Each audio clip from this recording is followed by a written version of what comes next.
I'm Darren and I'm in one of my favourite places, the kitchen. I'm just working on a few recipes for a food project, but more about that later. I've always loved cooking ever since I was about 10 and I was taught to make spaghetti bolognese, which in those days was considered quite an exotic dish.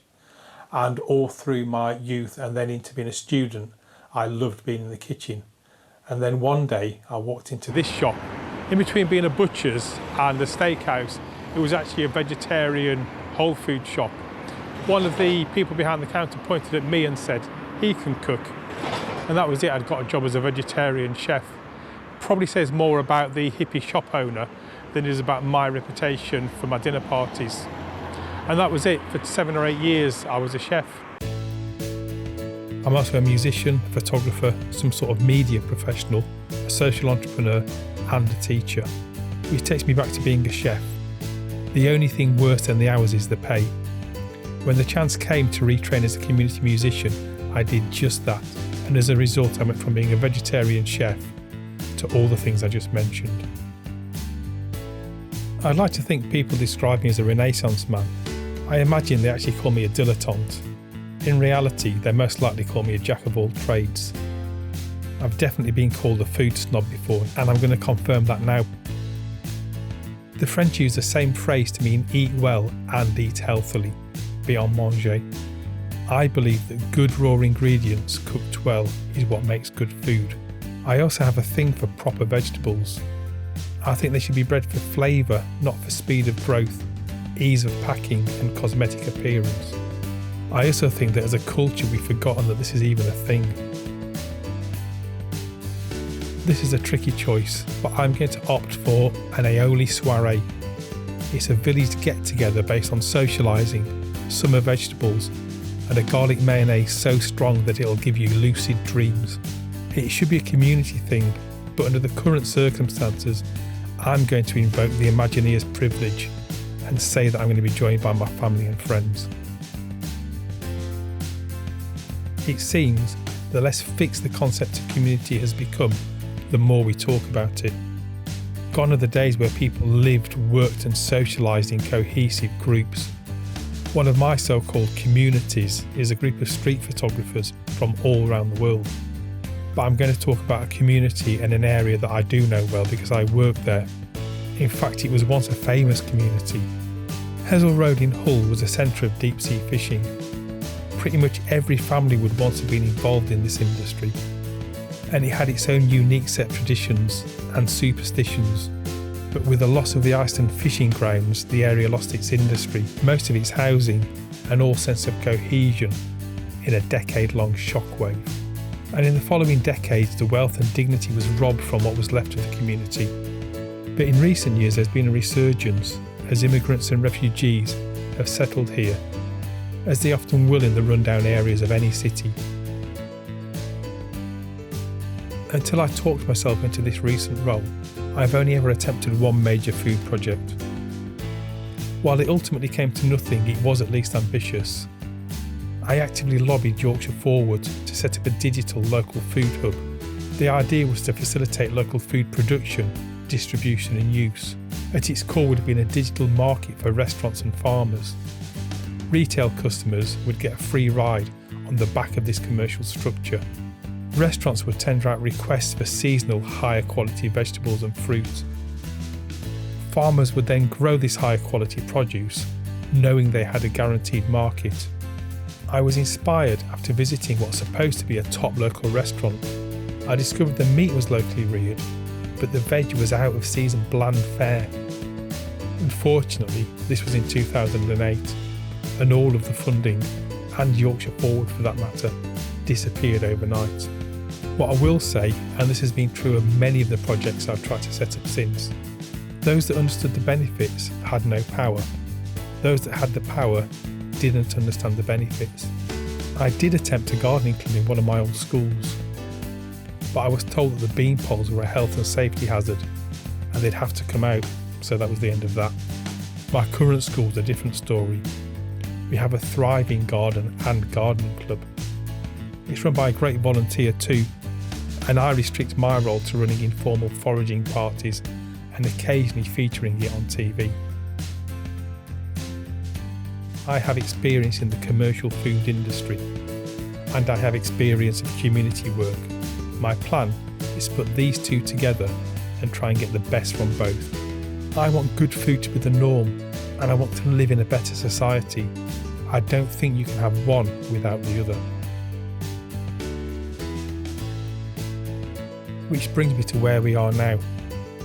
We have a brilliant Fair Shares food distribution project run by committed staff. It is a major and I would say essential community service. But this is a school that always strives to be better, and this is no exception. We're literally offering families healthier and more interesting food at a price identical to the less interesting and the less healthy. But people don't want it, or at least they don't take it. Of course, I've offered my services and I'm busy thinking up recipes and making videos. But that's the easy part. What we need to know is what is stopping this uptake. My commercial head says that we're selling them a service.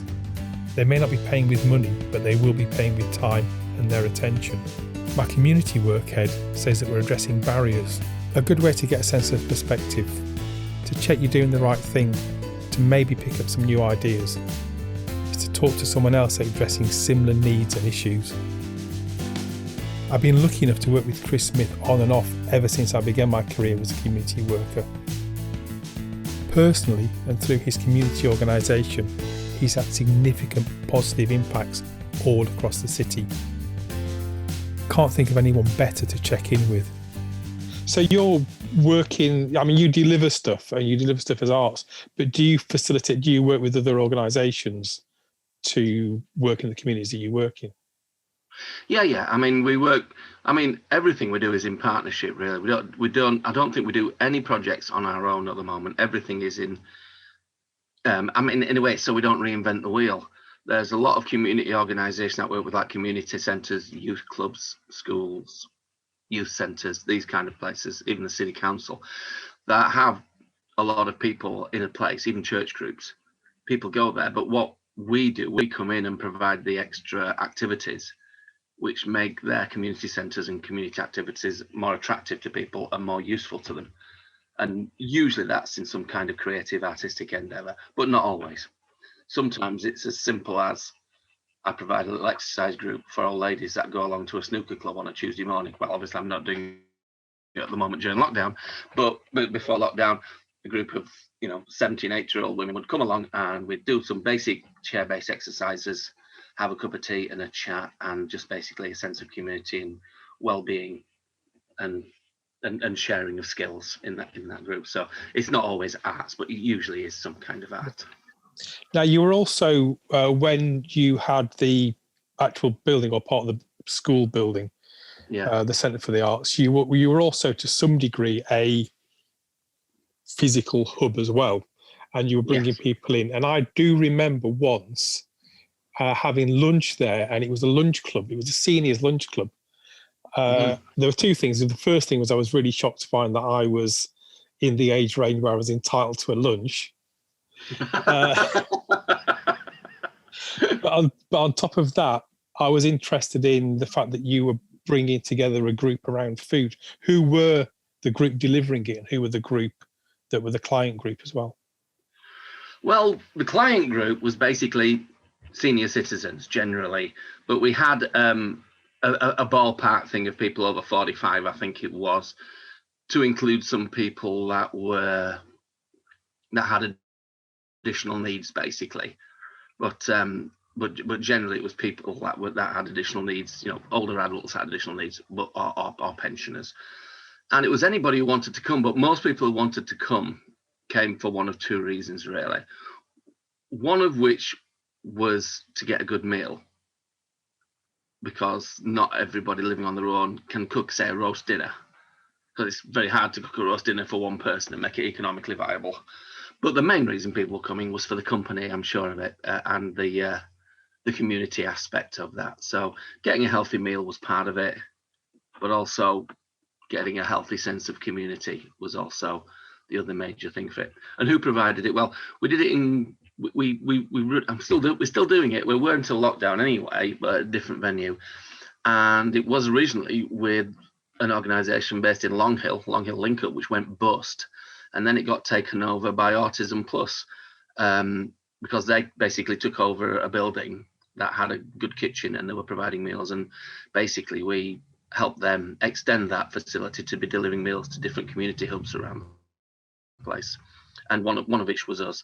So they do all the hard work. We just basically facilitated a group meeting and served the food up and had a nice time playing bingo afterwards.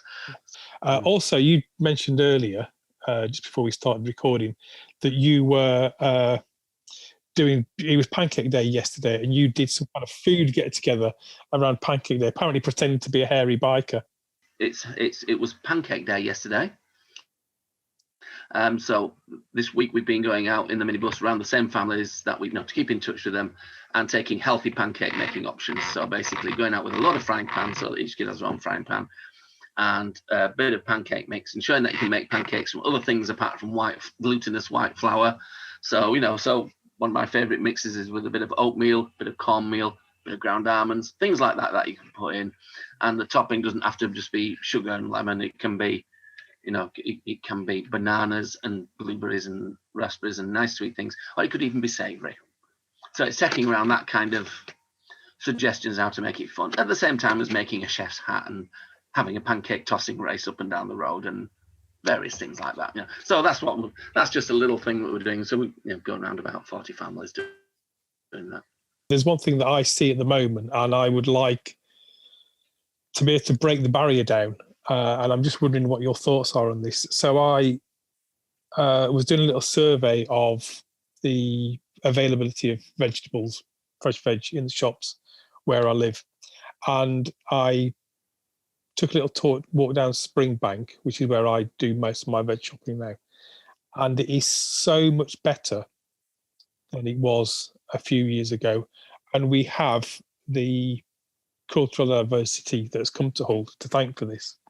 So there are, within like easy walking distance, 4, 5, 6 shops that have an amazing veg display. And I go in there and shop there at least once a week. But what I do find is there's me, maybe a couple of other old hippies like me shopping in there that we could consider to be white. Everybody else is from the ethnic minorities that have created those shops. But it's not an exclusive. There must still be plenty of white working class people that aren't accessing healthy, cheap fruit and veg. We see that from the kind of health crises that we see, but the barrier is not access to vegetables. The barrier is some kind of mental barrier that means that they're not wanting to go into those shops to buy that food. And I'm wondering how we can address that. There's a colossal amount of food poverty now on the estate. There are several organisations that have been running food banks now on the estate with hundreds and hundreds of families dependent on food banks. And food banks give out what they've been given. They can't really pick and choose, say, we just want nice organic vegetables. They get tins of beans in full of sugar. They give the tins of beans in full of sugar out. It's just, and people tend to take from these food banks food they're familiar with. So there have been times where they've been given some fairly exotic bread. For instance, one project I know had some really exotic bread. I hadn't seen it like this before, and I was curious, but they couldn't give it away because it wasn't the right colour. It wasn't the colour bread that the people expected it to be, and so they didn't take it. Yeah. So it is. Yeah, it's there's a something that someone said the other day that was quite interesting, which is there's no such thing as food poverty. It's just poverty. It's not as straightforward. It's not as straightforward as that. But you are right. That is the core of it to start off with. But also, what you are finding is, and what we're finding is, when you are giving people the healthier alternatives, or the more interesting alternatives, they're not taking them up because of a lack of experience, a lack of knowledge. I mean, in the people that you get to know, like for instance, my old ladies group, you get to know them, and you can introduce things. Like most things in community work, it's about relationship. If they get to know you and trust you, then and they feel respected by you, that in conversation, things can be introduced. So it isn't just a case of an expert coming in telling them they've got it wrong all these years, because they will fight you tooth and nail to say they haven't got it wrong. They're perfectly right. Go away. And they wouldn't say it that gently. Yeah. Oh, yes. So basically, it takes time to make relationships with people and to have a trusting free flow of information. Now it's time to meet up with C and Gillian. They're the ones who set up the FareShares project. They know our families. They've got their trust and their respect. They're going to know what the specific barriers and the issues are that the families are dealing with. They're going to know what the families need from the project and what the project needs from me. What actually is it that we're looking to do? What is the issue we're trying to address?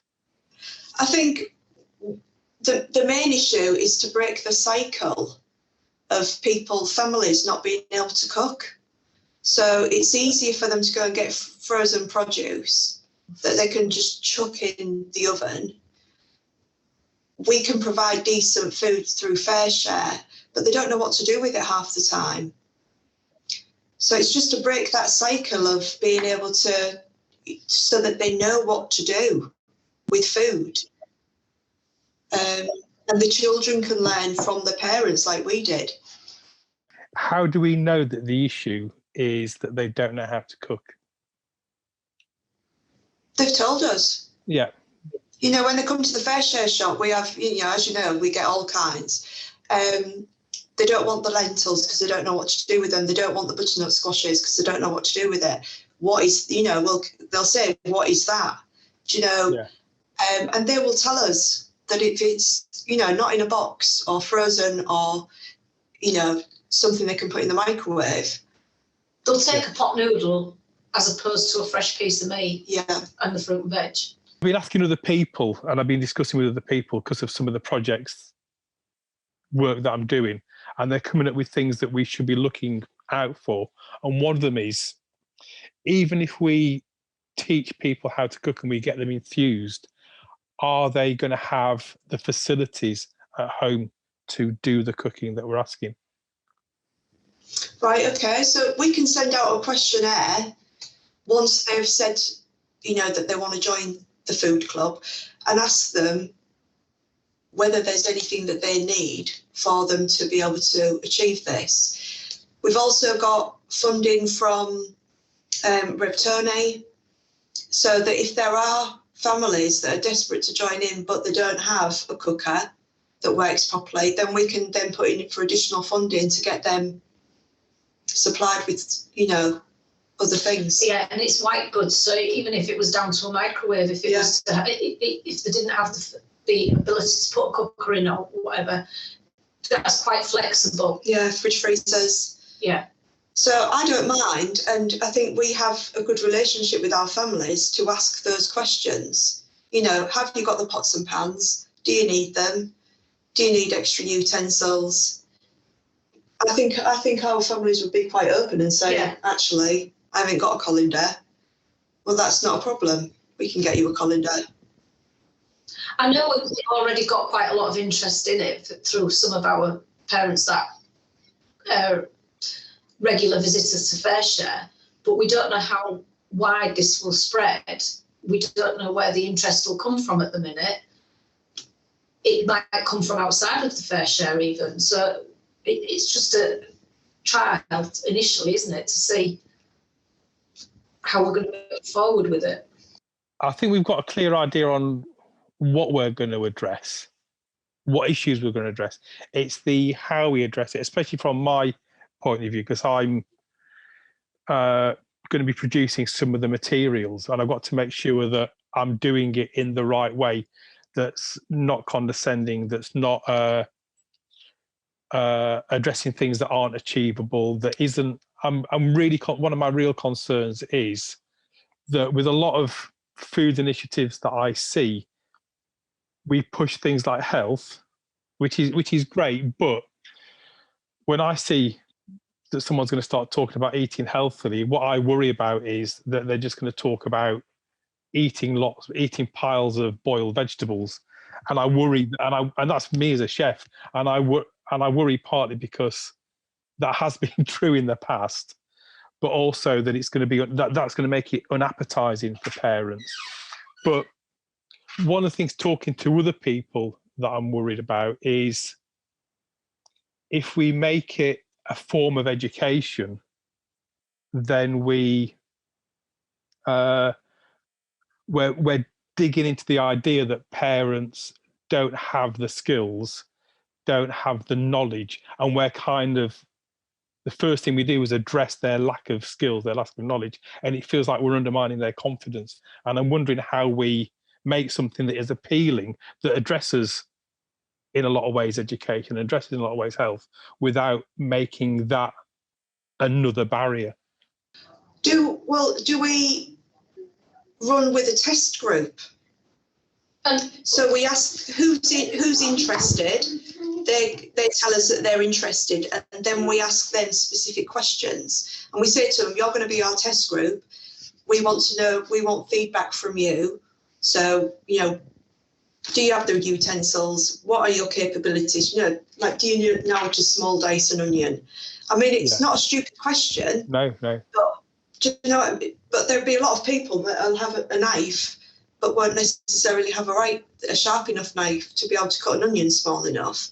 And I think if we're completely open and honest, because I think we'll get a lot of parents that say they'd like to maybe learn how to batch cook, or if they've got a pound of mince, how they can make it feed 6. Do you know what they can pack it out with? And, you know, the practicalities that we probably take for granted. But unless you know that you can chuck some chickpeas in and it's not going to change the taste of something, but it's going to pack it out, you wouldn't use them. And the other edge we can take is focusing on the more unusual products that we get from FareShare and trying to make something fun with them, because then showing them something, but at the same time you're engaging them with the products that we've already got. We make it a club then. That's definitely how our market. Yeah, because I think that way we can get a feedback from people. They think that, you know, they feel like they're belonging to something, which I think is really important. And hopefully they'll come back once they're confident in that group. They'll come back and ask questions like, I don't know, what can I do with this? And it might be something that's not coming through FareShare, but we'll have the ability to say, okay, well, next week we can provide all that and we can work out what we're going to do with it. And I think it's important for it to be a club rather than just you rock up online when you want to. They've got to commit to us as much as we've got to commit to them, I think. Yeah, and I think the courses, when I ran the photography club, what I found was important was if it's a club, people can join at any point. If it feels like it's a course, even if we don't call it a course, then people will not join in because they found out about it 3 weeks after. Yeah, because I mean, there is other things that we can do on the back of this once everybody's comfortable. You know, we can find an online food hygiene course if they wanted to add that to, you know, to what they're already doing. And it opens up, you know, just to build their confidence, really. Because once you build your confidence in one area, then it sort of goes on like dominoes, doesn't it? You think, well, I can do that, so I'll try this. And so, I mean, FareShare profit-wise, we're actually in profit at the moment.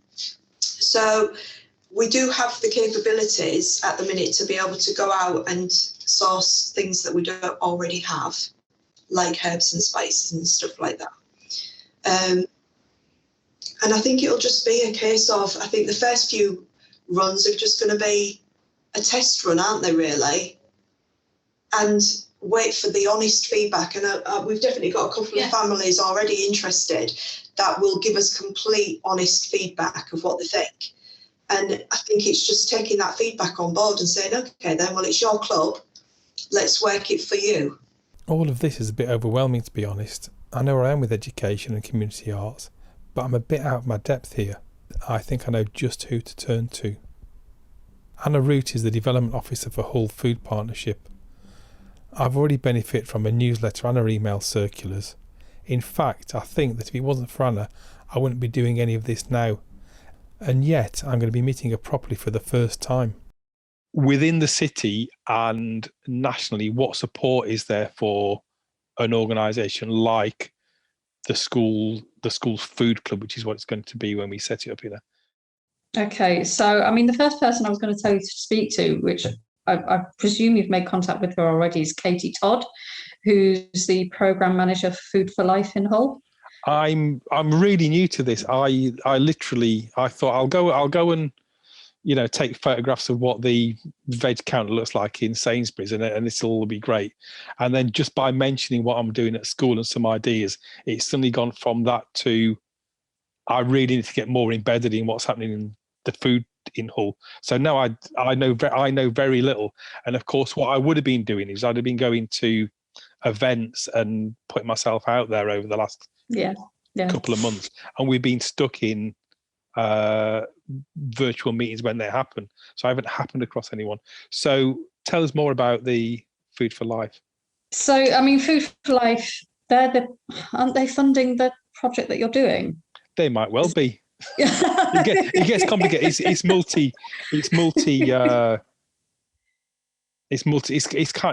It's kind of multi-agency within one organisation. So at its core, I know it is the Soil Association. I know there's Food for Life. Yeah, Soil Association are behind Food for Life, and they're behind Sustainable Food Places, which is where my role comes in as the development officer for Hull Food Partnership. So yeah, I can get you Katie's details and send them over to you, but she's the one who does most of the linkages between the schools and kitchens and catering as well. So a lot of schools have the Food for Life award. I think there's only one in Hull that's got the gold award. I think it's Newland, but I'd have to double check. But yeah, you definitely need to speak to her. I'd also talk to the Healthy Lifestyles team at Hull City Council if you're not already in with them. And I'm pretty sure that your family support workers at the school will already know how to link with them if you don't have contacts, but I can get them to you too. The other thing I was thinking of is if we're talking about kids getting outside and getting active, so if you're looking at allotments and that kind of thing, the Growers Network. Now we've got a Growers Network directory, which we just updated last week on our website, so I can send that over to you. But there's a lot of community allotments in Hull, and they often do sessions with schools. So I know Rainbow Community Allotment off Endyke Lane, they do stuff with schools, and also Constable Street off Boulevard, they do things with schools as well. And there's the Orchard, which is closer to you, Pickering Orchard. Definitely worth making contact with them. So I can get the Growers directory over to you. The other thing I would think about is speaking to EMS. I know they're based in East Hull, so Marfleet area, but actually they've got a community shop model and they're starting to roll it out across the city. So they've got one already that's linked, I can't remember, it's somewhere in Marfleet, but they are planning on rolling one out to North Bransholme. I think it's Hessel Road and also Orchard Park. But they're just in the preliminary stages. They've just recruited or in the process of recruiting somebody to manage those new shops.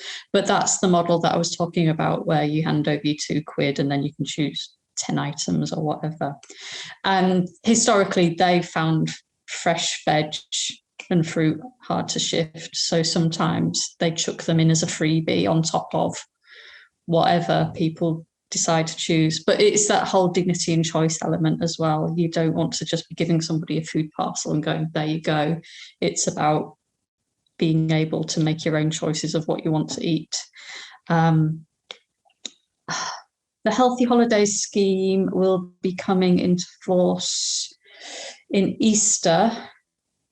That's going to be administered through the City Council, but the funding comes from central government, and Hull City Council's received £1.47 million to deliver it up until Christmas this year. And that's based on eligibility criteria for free school meals in Hull. So 29% of children are eligible. So that's about 13,000 children for free school meals in Hull, which is why we've got so much money for that.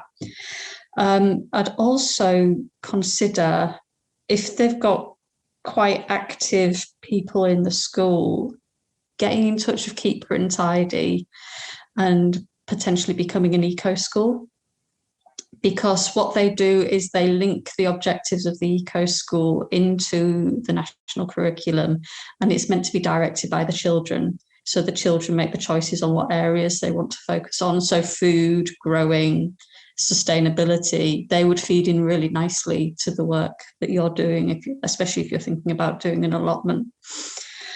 There's also the Ideas Fund money that's coming up. I don't know if you've seen anything about that. No, it's not appeared on my.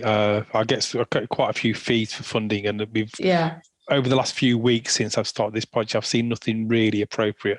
The only healthy things I've seen have been exercise, not diet at the moment. Yeah, I'm sure it'll appear. Its Ideas Fund is not about diet; it's about mental well-being. But we think that eating well is intrinsically linked to your mental well-being, and the thought of being able to go out, grow and then cook your own food, I think that is a really nice way to link it together. What else was I going to say? The other thing is, there's two projects that are kind of in the pipeline. There's a project that we're doing with We Made This Hull that should be around growing, and we were meant to launch it at our seed swap, which was going to be on the 6th of March, but we decided we couldn't go ahead with the seed swap because it was too dangerous due to COVID. And obviously it's about getting people together, sharing advice, information about growing, but then we were going to link it to an artistic project with We Made This Hull, where people grow their own food and then create things, so like pots, bookmarks made from kind of pressed leaves and things like that, and talking to people from different cultural backgrounds about the food they like to eat, and then encouraging them to grow those foods themselves, and then bring them together for like a big feast, like the Feastival from Freedom Festival, that kind of concept at the end. Have a harvest, have a community kind of eating and sharing event, but also bring everything together into like an illustrated recipe book. So it combines the kind of creative elements that We Made This Hull do, but also the growing elements that we promote through the food partnership, and making it multi-generational but cross-cultural at the same time. But that's got to be signed off by their board. They're focused on something else at the moment, which is Helping Hands. I don't know if you've seen that, possibly. But we want to be able to reach as many people as possible. And we certainly wanted to talk to schools about doing it, but also places like care homes, and maybe getting children and older generations to kind of work together on different projects that appeal to them. Once I know more about it, because it has to go to their trustees to sign off, then I can tell you more information. And there's something that we're working on as part of the food partnership, which is a new campaign that's going to be focused on children and young people, and it's called Nurture Hull. But it's very, very in its infancy. It's a concept at the moment. But what we want it to be is a website that brings a lot of different information together. So you only have to go to one place, because I find that I'm constantly Googling, going to this, that, and the other place. And if we can just bring it together in a centralized location, so there'll be information about growing, there'll be information about cooking and healthy eating, but also if you're on a low income, about income maximization, what benefits you might not have realised you are entitled to, that kind of thing. But we want it to be very led by children and young people. So we've got a pilot project that we're running with the Warren, and they're going to develop an action pack that's going to be by young people for young people, and it'll be about accessing simple household things that can help them kind of create better food for themselves and their families as well. So that's kind of what's happening in Hull at the moment. I'm sure, to be honest, there's loads happening, but people aren't very good at shouting about it. So when you tell me all this, it's incredible, and it's what I need to know. And I'd love to do a case study on it, to be honest, because it's precisely the kind of thing we want to showcase to everybody else and, you know, inspire other people to do similar things. So I've come out to my little bit of backyard, which is what passes as a garden, because it's where I do a lot of my best thinking. And I'm just wondering what I've actually learned so far. Chris reminded me of the importance of getting the trust of those you're working with, and that if you're perceived as being judgmental or condescending, you're going to stop being a facilitator. You're going to become just another barrier. Seeing Gillian made it clear that we know our families and we've got their trust and their respect. I'm convinced that we're going to be able to set up a genuinely inclusive club where the members are actively engaged. Anna not only showed me where to go for help, but the importance of having a support infrastructure for projects like ours. Hull Food Partnership gives us both the means and the confidence to carry on. Almost any support is welcome, but there are certain types of so-called help that I'm always going to steer clear of, and for good reason. We'll avoid any organisation that wants to bypass our project with the intention of working directly with our families. I've never worked with a well-funded short-term displacement project that hasn't done more harm than good. And trust me, I've seen plenty. And I'm going to be at least a little bit wary of any support that emphasises healthy food over good food. I think I've already made my views on that false dichotomy clear. And finally, I don't think this is totally idealistic. I'd actually say it's very practical, but perhaps unfortunately it's still unrealistic.